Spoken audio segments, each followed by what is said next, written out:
ને તે આપણું જૂનું ઘર, ને તે આપણું જૂનું ઘર,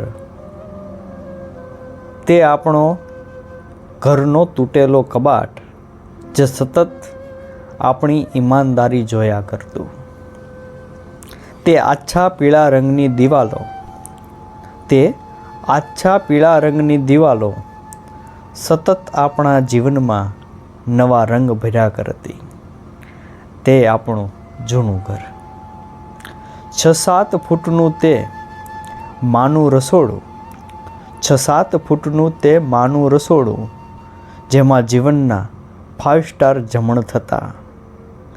10 ફૂટનો તે નાનો રૂમ, 10 ફૂટનો તે નાનો રૂમ જે પોતાની હૂંફ આપી અને સુવડાવતો.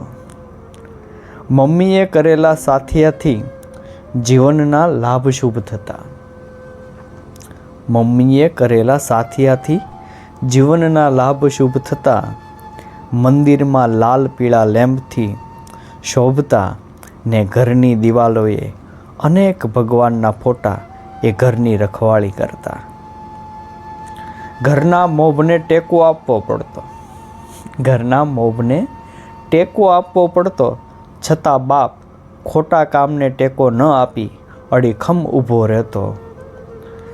ઘરની એ સફેદ લાદી, ઘરની એ સફેદ લાદી જે જાણે બોધ આપતી કે ગમે તેવા સંજોગોમાં આપણે ચમકવાનું.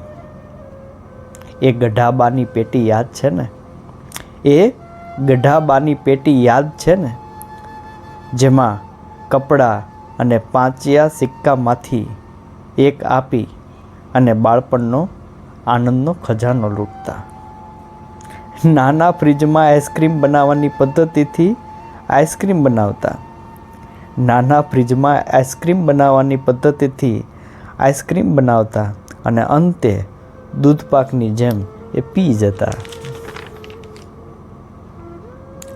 એકબીજા સાથે કનેક્ટ થઈને રહીએ તો જ સફળ થવાય. એકબીજા સાથે કનેક્ટ થઈને રહીએ તો જ સફળ થવાય એ ટીવીના ઝરમરિયા જાણે શીખવાડતા. એ આપણું જૂનું ઘર, એ આપણું જૂનું ઘર.